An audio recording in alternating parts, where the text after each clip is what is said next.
Luego hay muchos bulos, pero muchos de que si es que les pegan con los palos, que si los drogan. Vamos, yo soy incapaz de ponerme delante de un toro en ese estado, ¿no? No puedo hacer nada a traición. Y si alguien se sale de esas pautas, pues es sancionado. El toro, si pudieran ver cómo se cría, cómo el impacto que tiene, y sobre todo también medioambiental y a nivel de empleos, o sea, hay mucha gente que vive en toro bravo. Tiene una anatomía totalmente diferente a la del ser humano. ¿Y qué es lo que nos pasa a nosotros? Que humanizamos.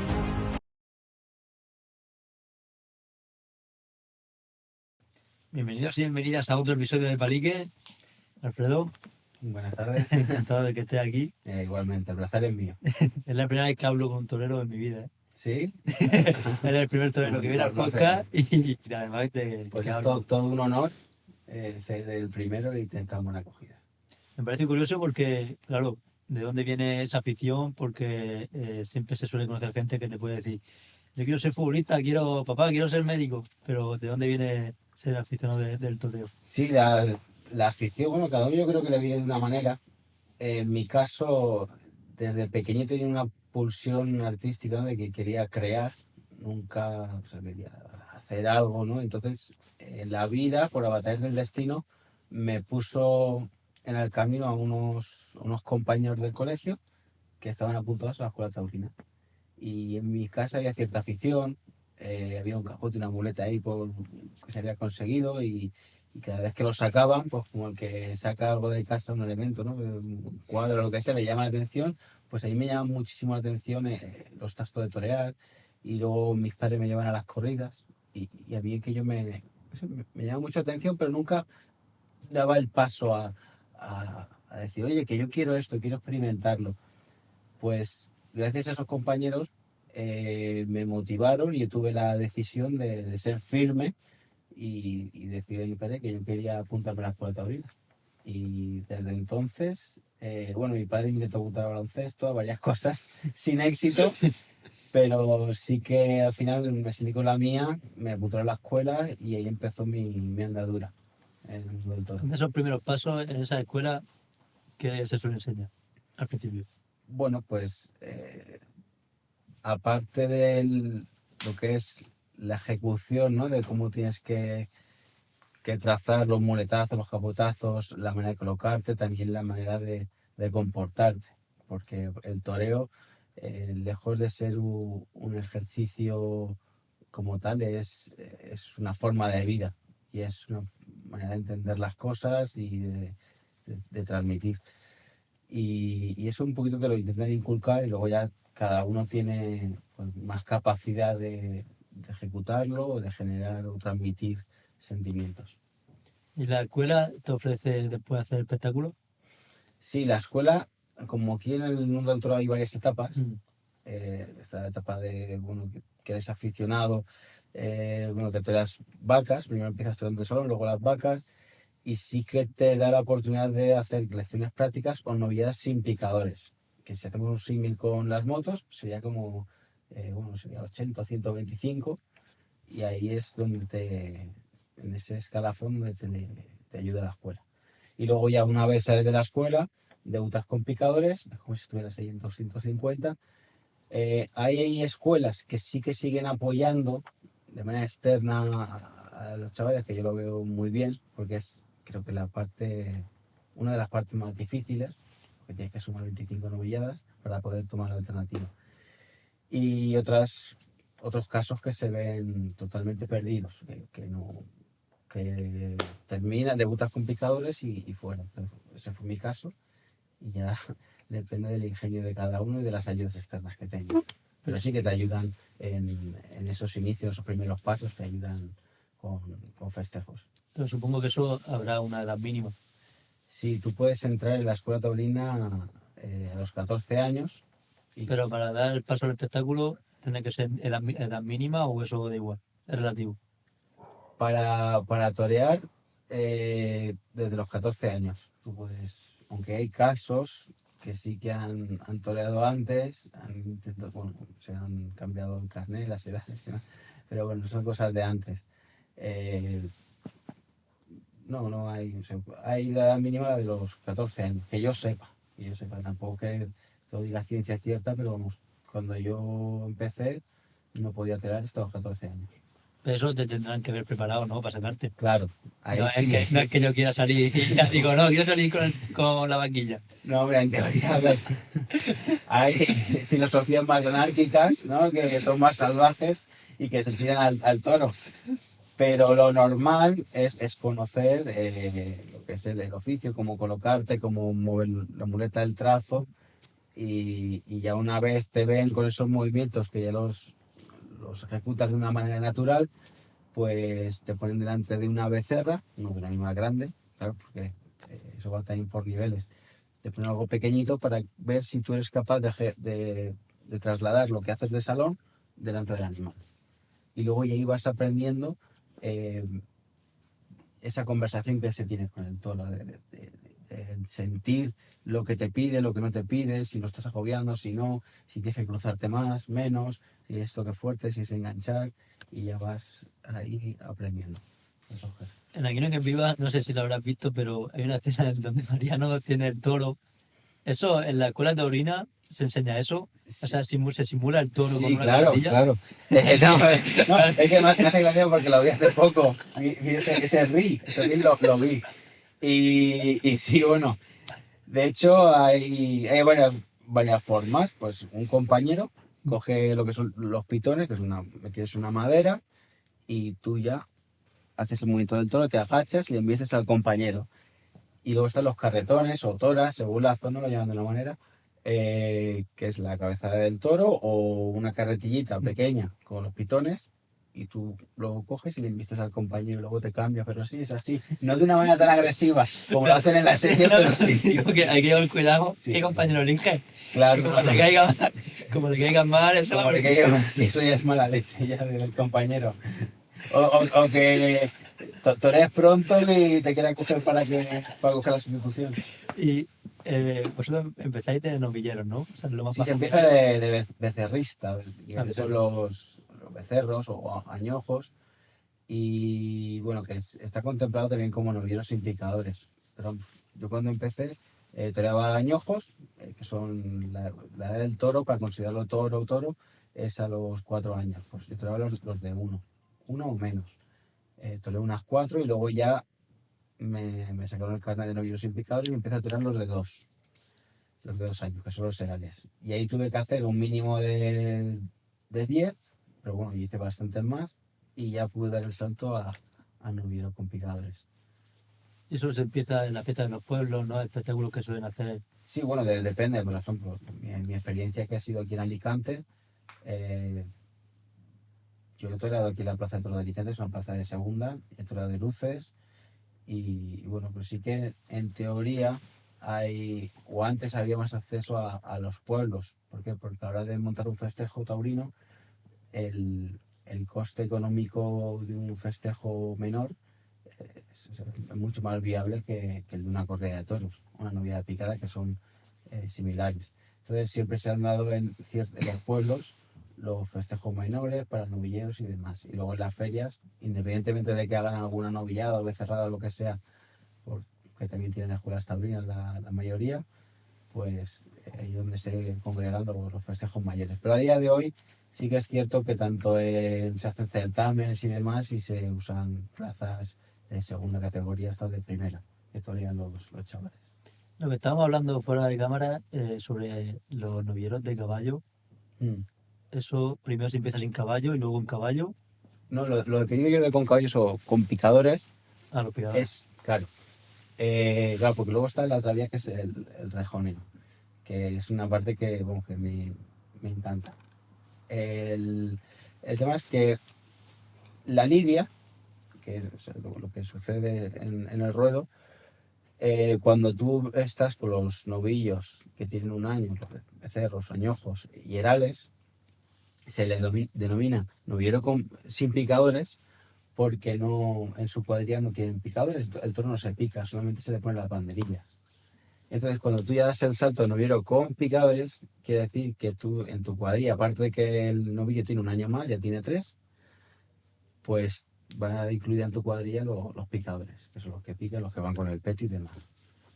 Pero aunque sean toros, claro, la gente tiene el concepto de toro ya es lo máximo, pero lo que son las vaquillas y eso, si te pillas, eso te puede hacer daño igualmente, ¿no? Claro, el peligro, no, la verdad que a mí me han cogido animales muy grandes y me libró por los pelos. Y luego sí que me ha cogido una becerra pequeña y me ha amargado la pierna, me ha dejado llena de moratones o con dolor de rodilla.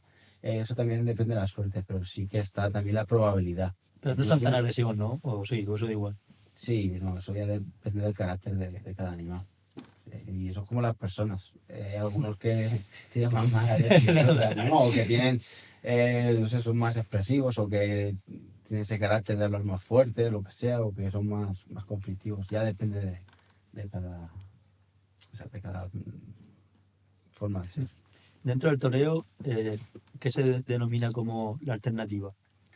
La alternativa, pues como hemos estado hablando antes de los escalones, que te he dicho de hecho el símil de las motos, sería pasar como a MotoGP, ¿no? A la categoría máxima. Y la alternativa es el sueño de Igual que el todos. torero, ¿no? Cuando uno empieza, uno quiere llegar ahí a ese momento, a doctorarse como matador de toros y sería el paso de novillero a ser ya matador de toros y estar ya en el escalafón superior y ya torear ya no son novillos, son toros de 4 y 5 años, porque a partir de los 6 ya no son aptos para la lidia. Pero en esa alternativa, eso tiene que hacer un mínimo Sí, de eventos tienes que hacer 25 noviadas con picadores.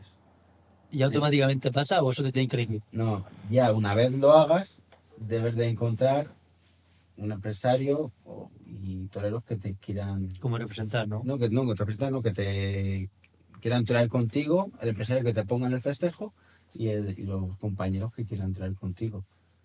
Entonces, cuando eso se da, pues una alternativa. Hay muchos casos de gente que teniendo las novilladas, la 25 y más, por circunstancias no han podido tomar alternativa, ha pasado mucho tiempo, se han aburrido y al final han desistido. Y bueno, pero esto es una lucha y es una carrera de largo, pues mucha gente se desespera y como por ejemplo también en el boxeo, a veces uno va ahí buscando ese golpe, ¿no? Entonces, Que le dé eso, ¿no? esa paciencia, esa manera de persistir, pues al final te ayuda y tarde o temprano si uno lucha y se entrega en ese camino, las cosas llegan. Cuando se habla de la temporada, eso es porque eh, el torero hace, digamos, como un contrato que tiene que hacer tanto espectáculo, o cuando se habla de temporada es solo No, cuando sale a la plaza. no, la temporada hace referencia a esa horquilla en el año que se dan festejos taurinos, aunque a veces se dan durante todo el año, pero donde se congregan las ferias y demás, pues es como en el fútbol. Cuando más partidos de fútbol hay, creo que de septiembre, octubre, ¿no? Hasta el verano. Pues aquí sucede lo mismo, pero al revés. Y la época donde más toros hay es en el verano. Sobre todo agosto y septiembre, que son las fiestas de todos los pueblos y ciudades, pues cuando más festejos. De hecho, el 15 de agosto y el 7 o el 9 de septiembre suelen ser los días que no encuentra una cuadrilla porque están todos toreando. Y tú, la temporada pasada, ¿cómo te fue?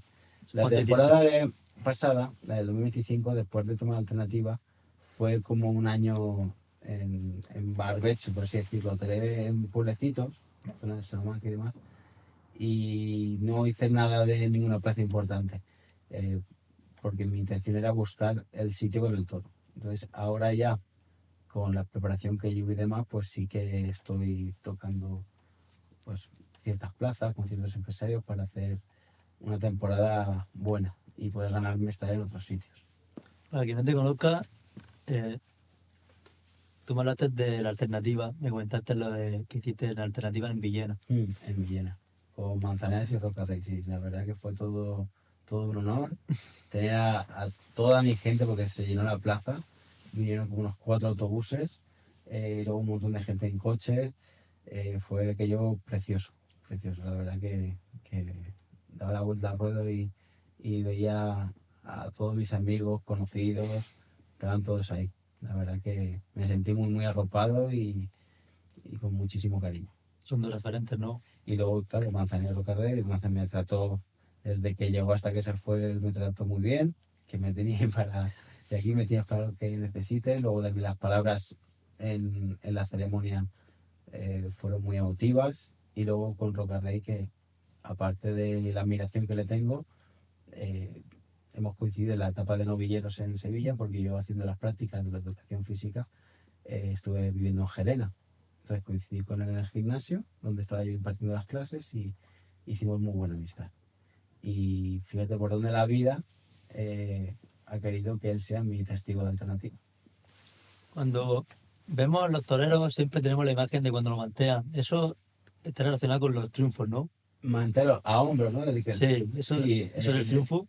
sí, vamos, eso sucede cuando, según la idiosincrasia de cada plaza, has cortado las orejas pertinentes para poder hacer tu salida a hombros por la puerta grande. Eso viene de muy atrás y bueno, hay varias maneras de sacar a hombros, ¿no? Que es colocando las piernas por aquí o entre dos personas, uno en cada pierna.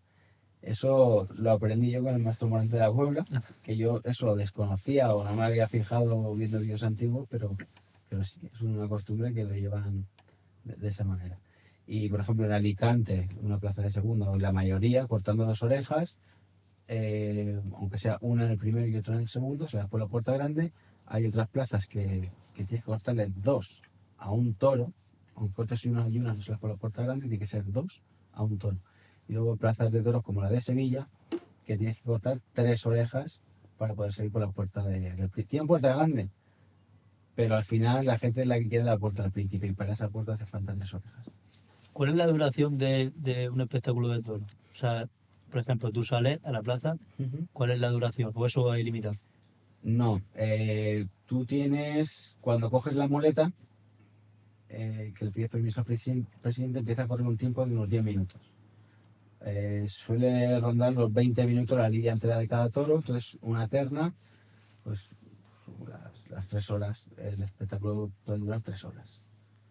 Y hay bueno, casos que se dilatan más, por lo que sea, o porque han habido varios toros que se devuelven al corral, o incluso menos. Hubo una corrida en Madrid que cogieron a los 3 toreros y se acabó. No duró una hora o si llega el espectáculo. ¿A ti se te ha atragantado una vez?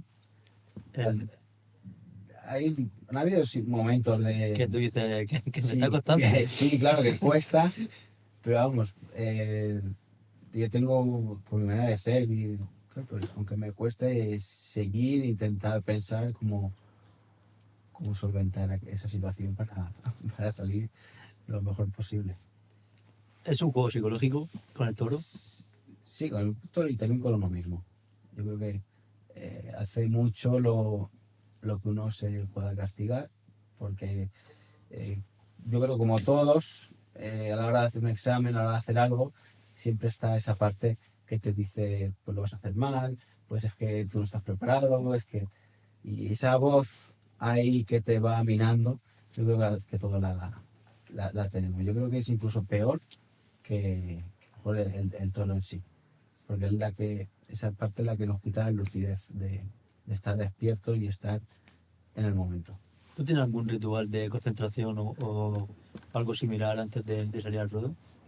Ritual, a lo mejor estiro o hago algunas respiraciones y demás, pero no tengo, con el tiempo se me ha ido quitando hasta las manías, porque yo tenía manías y ciertos rituales por imitación, y hasta que fui comprendiendo por qué lo hacía y fui quitándome ciertas manías que veía que lo que hacían era entorpecerme, porque yo no puedo depender de dejar un vaso a la izquierda o a la derecha, o dejar la luz encendida o no. Entonces al final me limpié de todo eso y no es que tenga ningún ritual, pero sí que tengo unas pautas, sobre todo cuidar mucho el descanso, es cuidarme mucho más el cuerpo para poder estar bien para torear. En la previa de un espectáculo, al toro lo provoca. Lo de provocar. Para que saquen rabieta. No, no, para nada. No, eso va en su instinto, en su ADN. De hecho, cuando pare una vaca en el campo, tanto sea una becerra o un becerrito, apenas se tiene en pie, empieza a embestir. De hecho, los vaqueros y los ganaderos salen al campo con los caballos o con los quads o todo terreno, lo que tengan. Y ven un becerro, ¿no? Pues esta vaca estaba preñada y tal, mira, está parida y demás, pues van a buscar el becerro y le ponen el crotal, lo marcan aquí en el crotal. Y ya una vez medio espabila a ver si respira y demás, se pone en pie y desembiste los vaqueros. Entonces eso va en la genética. Luego hay muchos bulos, pero muchos de que si es que luego les pegan con los palos, que si los drogan. Hombre, yo sería incapaz de ponerme delante de un toro en ese estado, ¿no? Porque o sea, yo me dedico a estudiar sus reacciones y un animal que no controla sus propias reacciones, ¿cómo voy a controlarlo yo? Entonces, para mí eso sería muy peligroso, pero mucho. El toro debe estar íntegro, de como sale del campo, llegar a la plaza y que no ni manipulado ni nada. Hay que ser valiente para ser torero, ¿eh? Sí, te tiene que gustar mucho, tienes que tener ese punto de la base del valor, que es fundamental, como para muchas cosas, y ya de ahí tu capacidad de entenderlo y de cómo ejecutar los movimientos y adaptarte a cada comportamiento. Y eso también te va dando más valor. Tienes que tener una base, sobre todo, pero luego ya esa base va creciendo, se van haciendo unos buenos cimientos con el conocimiento. De ahí viene la frase, ¿no? Que cuando dicen, es muy fácil ver los toros desde la barrera. Sí, no, la verdad que es fácil porque desde tu propia percepción, estando delante del animal, ves las cosas de una manera que a lo mejor el que está afuera no lo ve y hay cosas que el que está afuera no ve lo que pasa. A lo mejor hay un peligro que tú lo estás salvando, pero lo estás viendo y a lo mejor el que está afuera no lo ve. Y me ha llegado a pasar de un festival en el Esperal, que le corto una oreja y me dijo, así nos vamos, ¿eh? Digo, así nos vamos, digo, no veas tú la prenda que tenía ahí. Y salió el resto del festival y nadie cortó oreja, volteretas por todos lados, vamos, eso que fue un desastre. Entonces yo salí mejor parado, pero por eso fue por el oficio que tenía. Es que yo siempre he pensado, digo, imagínate un bicho de 400 kilos, pues no sé qué pesará un toro, pero 400 Sí, kilos 400, 500, 600. a por por ahí. ti y él no tiene piedad, ¿eh? No, claro, él acomete. Lo estás provocando y dice, yo voy a ponerte, ¿no? Tú lo citas y acomete hacia ti. Y luego ya está en ti en que sepas adaptarte, como colocar la muleta, la distancia, las alturas. Pues una cosa es que pongas la muleta aquí abajo y otra que la pongas aquí arriba. Cada toro te pide una cosa. Y luego en el trazo, en ese recorrido que hace la muleta, pues hay algunos que tienes que o cambiar la altura o los tienes que llevar un poquito, que medio arrastren los flecos de la muleta, arrastren la arena, otros que no, que tiene que correr más o menos unos 4 dedos la muleta por la tierra, otros más, y depende, otros que el recorrido, el trayecto que tú haces es más lineal, es una curva más lineal, y otros que sí que puedes tirarlo más en círculo. Has comentado antes que tú estudias sus reacciones. ¿Tú puedes hacer que el toro haga un movimiento u otro? Yo puedo condicionar su embestida, sí, eso sí. Yo puedo elegir si va a ir más en línea recta o si me lo voy a echar aquí atrás. Pero eso sí que puedo, a base de algunos trabajándolos, pues puedo sí modificar su trayectoria. ¿Y te puede engañar? Parecer que va a un lado y luego observa al otro. Sí, puede. Hay animales que tienen muchísima dificultad y tú intentando hacer las cosas para que vaya por donde tú quieras, pues que ellos de repente ya se han dado cuenta de dónde estás y van a por ti. Pero bueno, sí, ya es un caso muy extremo. Y aunque pesen mucho, eso ocurre, ¿eh? Sí, la verdad que sí. O sea, tú a lo mejor la percepción que tienes de fuera parece que no es muy rápido, pero si estás dentro... Sí, no, corre.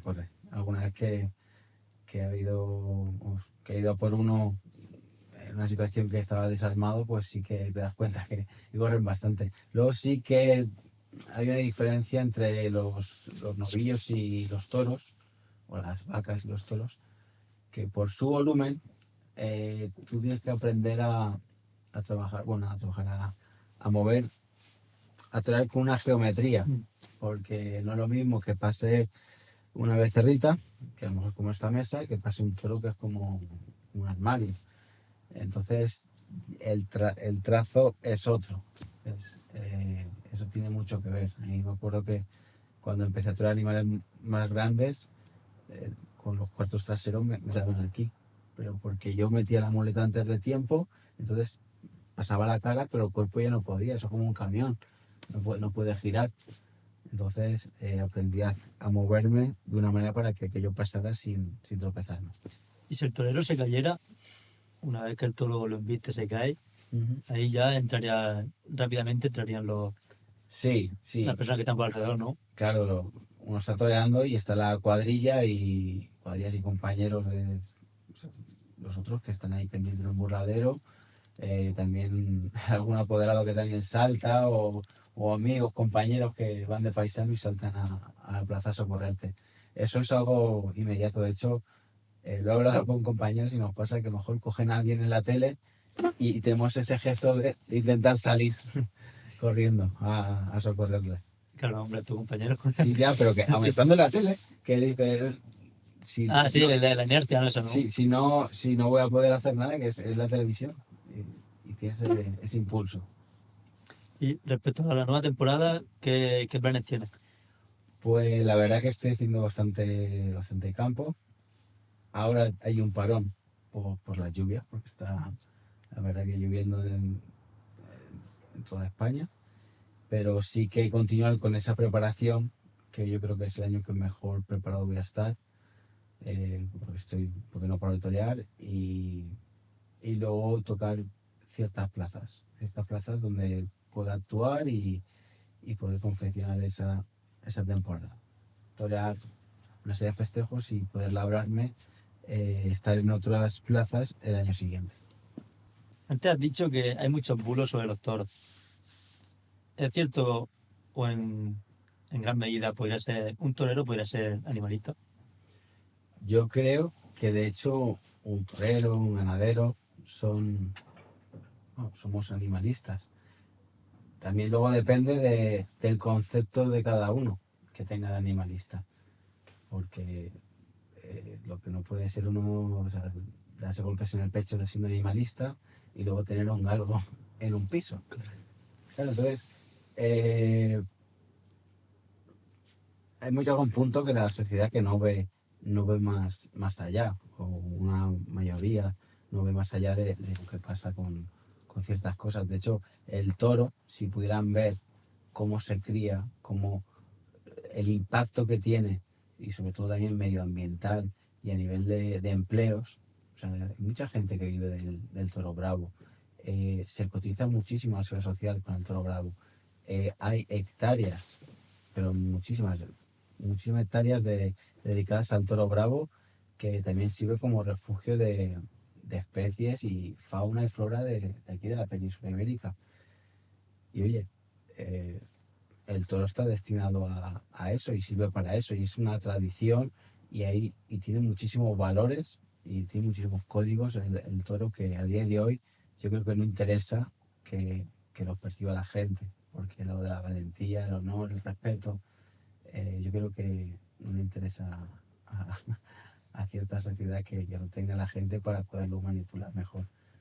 Pero sí, y yo creo que también eso viene por la separación de la sociedad del campo. Cada vez están más en esto, bueno, en la ciudad, y están más en otras cosas y poco vinculadas. De hecho, yo lo he podido ver en Alicante, estudiando la historia y demás, cómo vivía de ganadería y agricultura. De hecho, mi abuelo fue el último ganadero de Alicante, o de los últimos, y ahora ya los campos, ¿no? Son todos chalets, urbanizaciones, y ya hay poquito o nada que se dedique a la agricultura.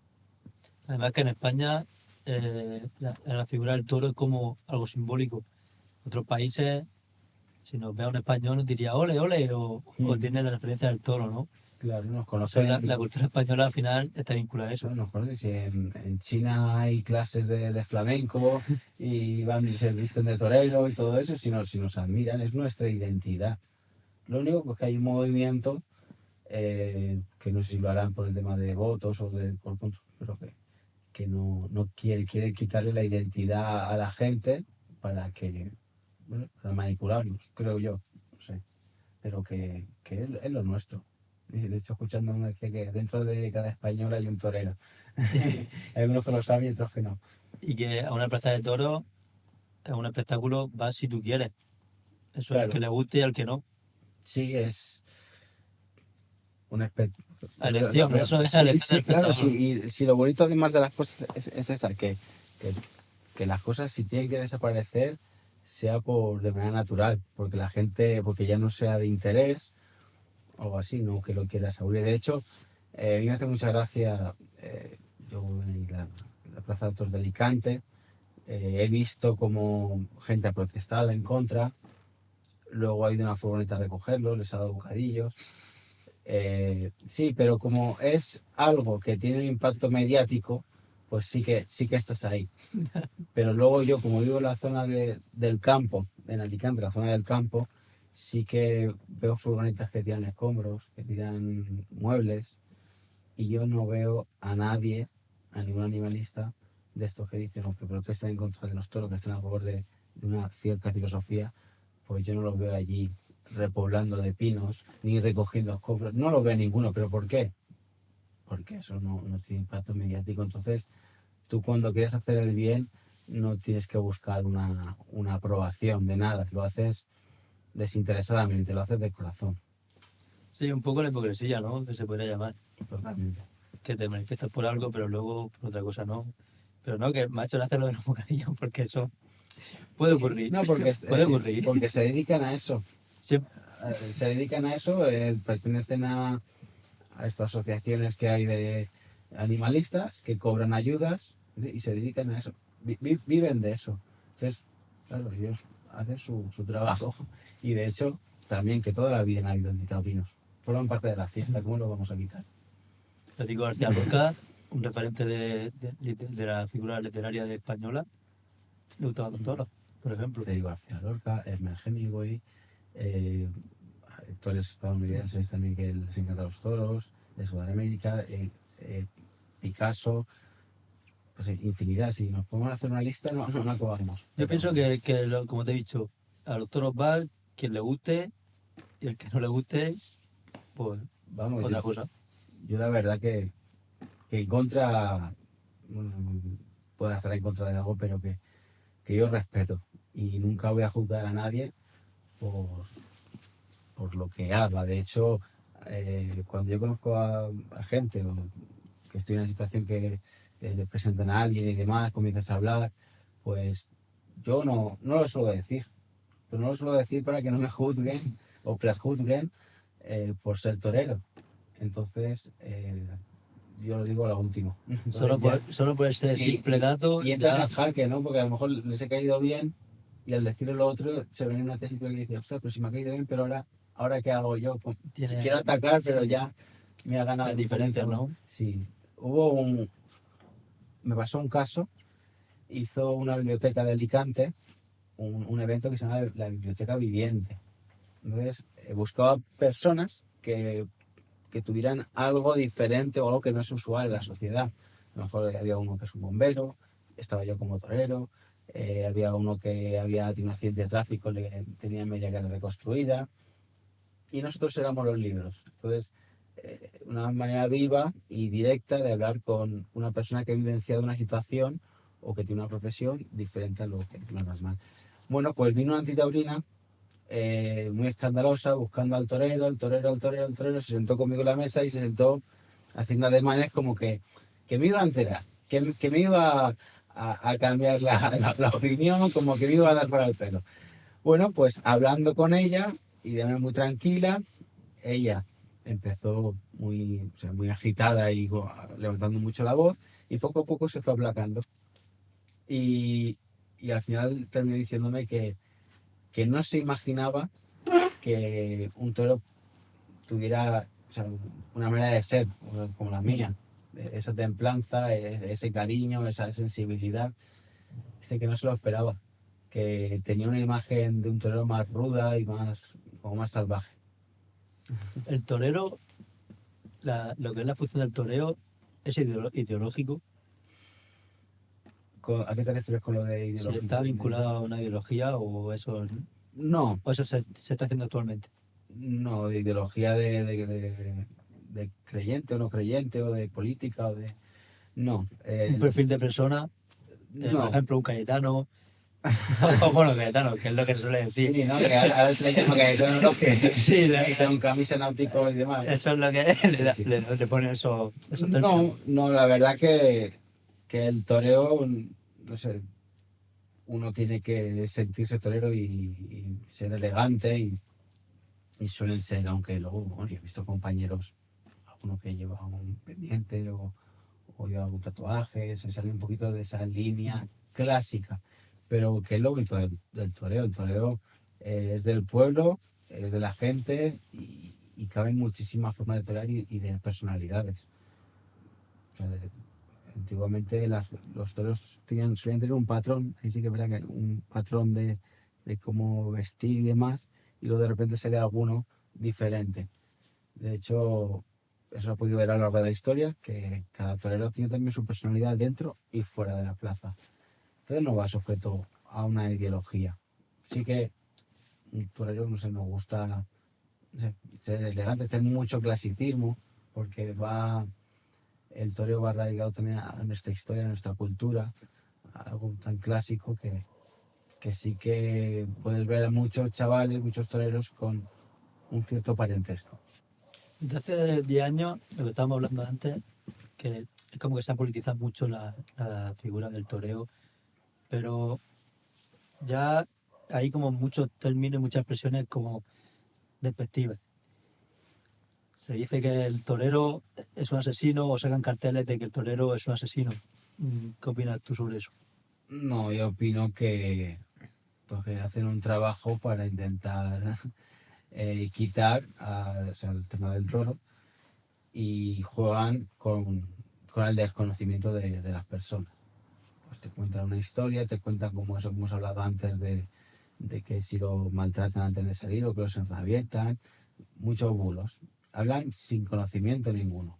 De hecho, claro, a mí me da risa y a veces paso de entrar en conversaciones con gente que dice ese tipo de cosas porque no voy a llegar a un razonamiento, porque no va a querer entender, no va a querer escuchar.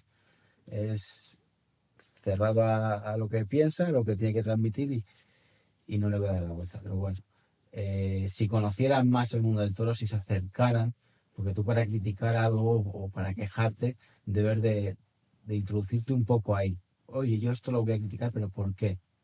Porque si no lo conozco, yo no puedo criticar. Ahora si pasa una persona por aquí por la acera, yo no lo puedo estar criticando si no lo conozco. Una cosa es que lo conozca o conviva o haya tratado con él y oye, pues este perfil es de esta manera, pero sin conocer, y es lo que pasa a día de hoy. La inmensa mayoría se protesta y critica y llama asesinos sin conocimiento de causa. Son despectivos. Claro, mucho, pero bueno, no pasa nada. Yo he visto antitaurinos. Me acuerdo un banderiero le quitó un filete de, bueno, es que también un banderiero que le quitó un filete de un plato a uno, pero porque estaba protestando que maltrata animal y demás, y luego lo vio comiéndose un chuletón en el restaurante. No comparto esas formas, pero vamos. Son cosas que ocurren. Sí. Entonces es hipocresía, como decías tú antes. No, porque a veces no pisamos tierra y no nos damos cuenta de lo que está pasando. Pero el toro no sufre dentro del ruedo. El toro, el tema de sufrir, el toro tiene una anatomía totalmente diferente a la del ser humano. ¿Y qué es lo que nos pasa a nosotros? Que humanizamos. Humanizamos que el perro es nuestro bebé, como que siente y es como nosotros, y no, tenemos que separar que un animal es un animal y un ser humano es un ser humano. Pero no por sentimiento, tú puedes querer mucho. Yo tengo animales, de hecho, yo tengo en mi casa hay un perrito, un ratonero valenciano que está dentro de casa y lo queremos y está consentido y mimado y demás. Y luego también tenemos perros fuera, en lo que es la parcela, tenemos caballos, tenemos animales. Pues si humanizamos, o sea, nos estamos alejando de que ese animal tiene un grosor de piel, tiene otras terminaciones nerviosas, tiene otros estómagos, tiene, o sea, es que funciona totalmente diferente. Y luego, en situaciones de estrés, no percibe las terminaciones nerviosas, se bloquea y no llega la información del dolor como nos puede llegar a nosotros, aparte por anatomía y por esas circunstancias del estrés. Entonces no sufre, pero la sangre es muy escandalosa, entonces la gente se cree o se visualiza a ellos mismos en la plaza con una banderilla. Por ahí me han dicho, es que si a ti te clavara una banderilla no te dolería. Digo, hombre, a mí me dolería mucho más que al toro. Bueno, nuestra carne no está hecha igual. Claro, si con la piel del toro se hacen zapatos y se hacen botas y todo, o sea que no es igual. Y el grosor hasta que llega a lo que es la carne, tiene que atravesar una buena capa. Entonces, no puedo decir que no, o sea, que no sufre en su totalidad, pero sí que se reduce muchísimo ese daño, ese dolor, esa sensación de dolor. Pero se habla mucho de que también el toro está humillado en una plaza. Y entonces te ponen el ejemplo. Imagínate que tú estás en una plaza y te están toreando. Se habla mucho de la humillación del toro. Sí, la humillación, pero eso también es otro tema de desconocimiento, porque yo no puedo atacar al toro si no es por delante. Yo todo lo que haga tiene que ser por delante, nada traición. Hay unos códigos cuando uno torea que yo no puedo ir por detrás y clavarle la espada por detrás.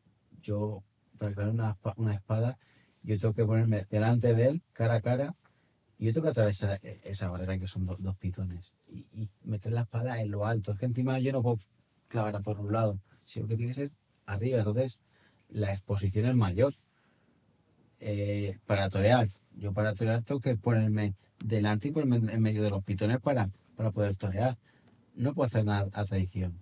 Y si alguien se sale de esas pautas, pues es sancionado. O sea, no, ¿Le pueden pitar? Claro, te pitan, a lo mejor te dan las orejas, y si un toro no tiene triunfos, difícilmente va a poder vivir del toro. Es que realmente eso es respetar el código de honor. Claro, el lo de torero honor, con el toro. claro, que es también que a día de hoy falta mucho en la calle.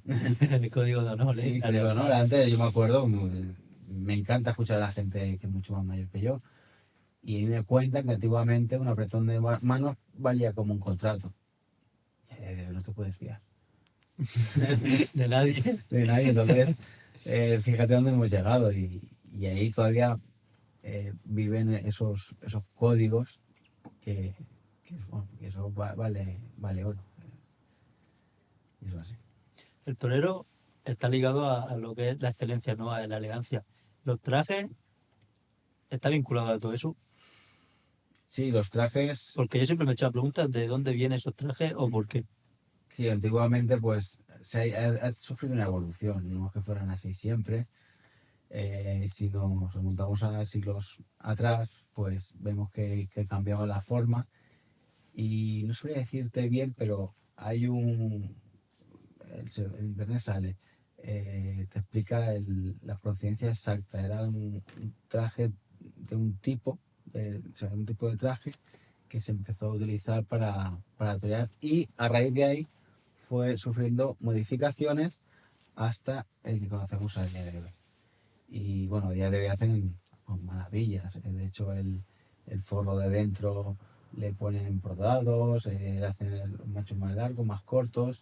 Luego también hay toreros que rescatan eh, ciertos detalles de esos vestidos antiguos y les dan otro toque de efecto.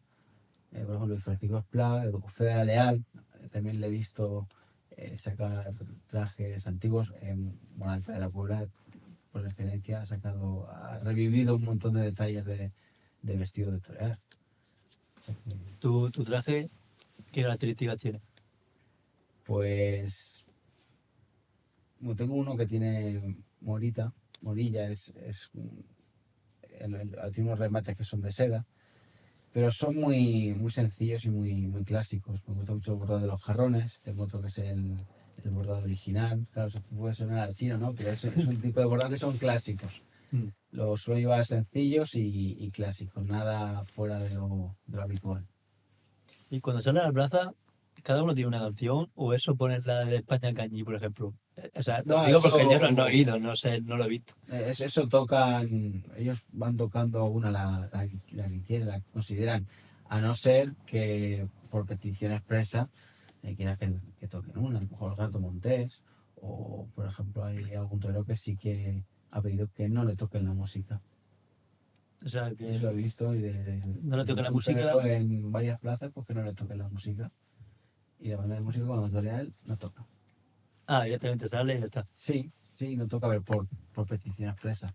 Que si no siguen o sea, el patrón normal, que es tocar y pues ahora este, pues ahora el otro. Ya está. En esta trayectoria que has tenido tú en el toreo, has hecho muchos amigos por el camino, Muchos. He hecho muchos demasiado, amigos. ¿no? No creas, no creas que tantos. Hay bastantes, pero que sí que conocí muchísima gente. Pero al final pasa como en la vida, luego son unos pocos con los que te quedan y yo sí, me considero afortunado y estoy muy agradecido a esas amistades que he hecho y que son de verdad. Y con el tiempo, porque la amistad no se puede ver a 8 meses vista, sino que hay que verlo durante años y convivir muchas cosas para poder consolidarlo como una amistad verdadera. Y la verdad que yo soy privilegiado porque puedo contar con varios. A ti debe ser un orgullo haber hecho la alternativa con Roque Rey y con Manzanares, pero ¿quién es tu máximo referente o tu ídolo dentro de la tauromaquia?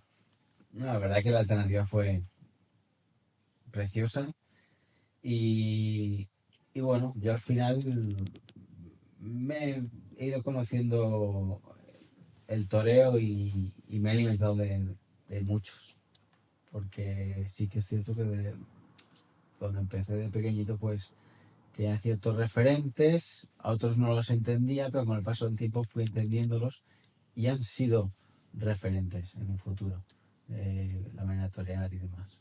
Buscando quién era el máximo referente del toreo en español, o sea, en España, me salió que era Manolete, me salió en internet. Sí, Manolete ha sido un torero que ha marcado época, tiene una gran personalidad, tiene un toreo que ha impactado y que le dio un paso más en la evolución para llegar hasta a lo que conocemos a día de hoy. Y de hecho, bueno, se han hecho canciones, pasodobles, hay expresiones que llevan su nombre y es conocido por, por todos. Igual que la ganadería de Miura, quien fue un toro de esa ganadería quien lo mató. Así que sí que ha sido como si ya es referente, ¿no? Del toreo. Pero bueno, dentro de la tauromaquia hay muchas vertientes.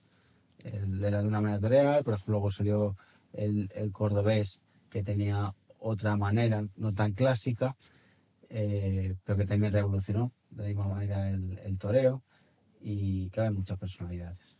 ¿Y cuándo se salta la figura de un torero?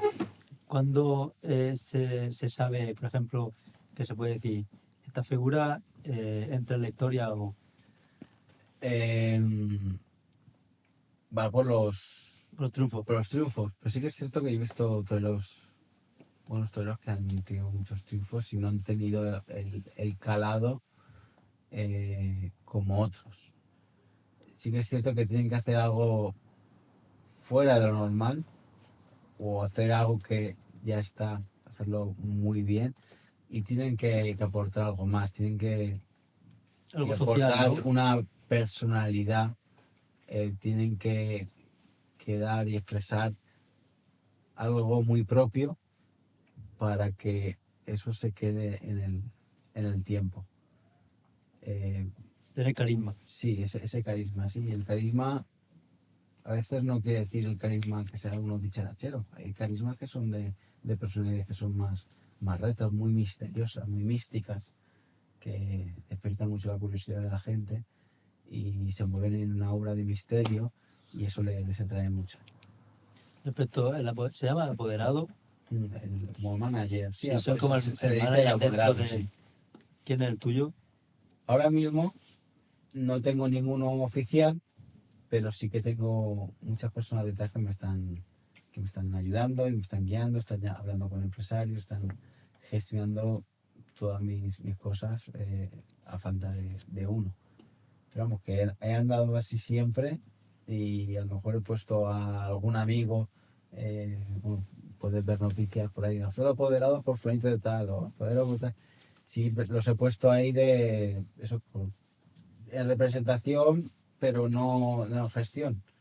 Siempre me he encargado yo de la gestión en toda mi carrera. Así que al principio sí que hubo un hombre que me ayudó, que lo buscaba todo él, pero ya después, a raíz de que debuté con picadores, me lo estuve buscando yo con ayuda de mis amigos. Una persona que es fundamental de mi carrera se llama Patricio Guerrero, que es el presidente de la Peña de Puerta Grande, que está conmigo a capa y espada. Tanto así que el toro de mi alternativa, el toro emperador, se lo brindé a él, porque es una de las personas más importantes en la carrera. Volviendo a... Hablando cuando hemos hablado de la gente no le gustan los toros y demás, pero en España eso es un negocio que da bastante dinero. Sí, el impacto económico es brutal y a las arcas del Estado en la seguridad social también. Dicen que después del fútbol es la fuente de más ingresos en toda España y de la uno. ¿Y cómo que lo quieren quitar si da tanto dinero? Pues eso va por tema de votos. Pero eso Pero no, yo no, creo no, que es muy difícil. muy De difícil hecho, quitarlo, ¿no?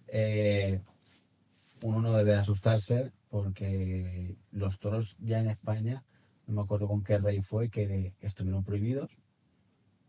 Han habido fases de no tener casi festejos en España, otras etapas que han habido muchísimos festejos.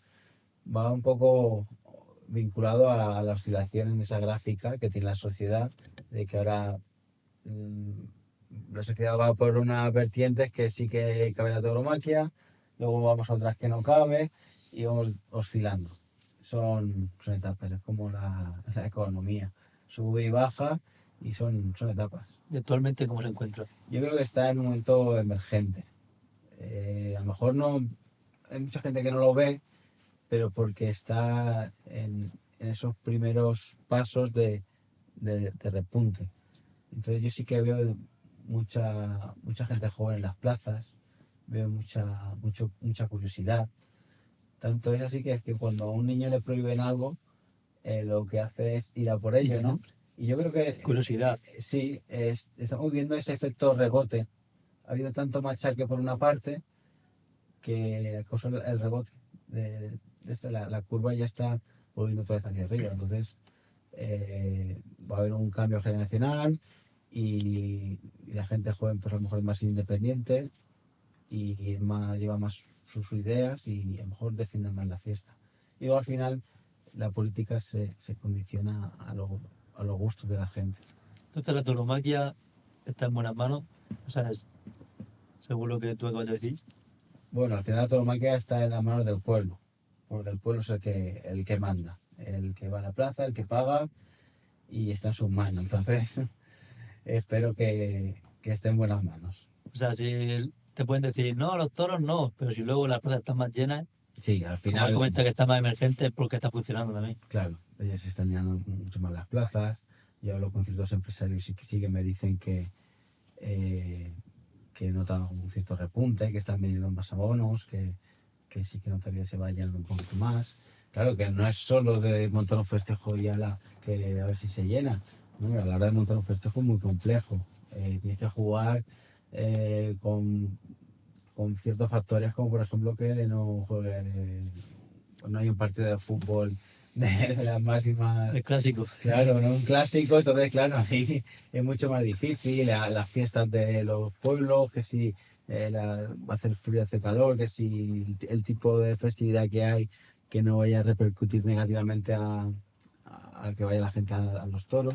Entonces, son muchos factores que tienes que cuidar y trabajarlos. Entonces, al cabo del tiempo consigues que haya más afluencia de gente en la plaza. ¿Y hasta qué punto se puede vivir de siendo torero? Que tú puedas ver, de decir, bueno, Me dejo, por ejemplo, el trabajo que estoy haciendo y ya me dedico a esto. Bueno, pues ya es lo que uno considere que le haga falta. Pero vamos, que hay gente por ahí de todo tipo en la escalafón. Hay gente que sobrevive, no para tener grandes lujos, pero para llevar una vida como cualquier otro.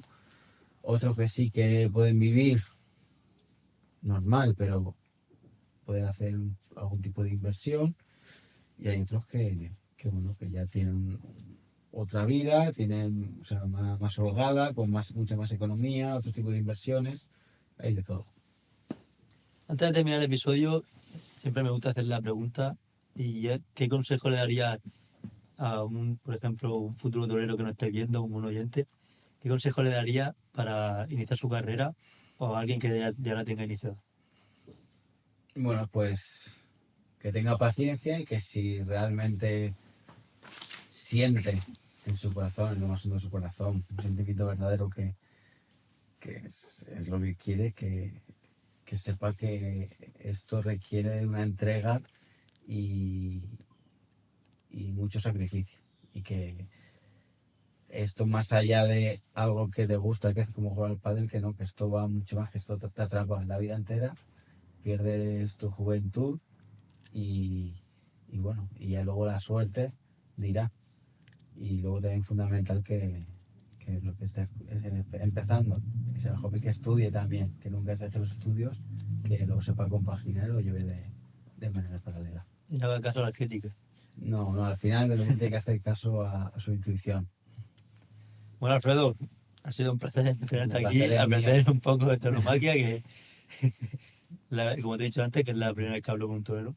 Sí, no, y yo también muy a gusto y súper cómodo, ha sido una entrevista fantástica. Bueno, espero que os haya gustado y nos vemos en el próximo episodio.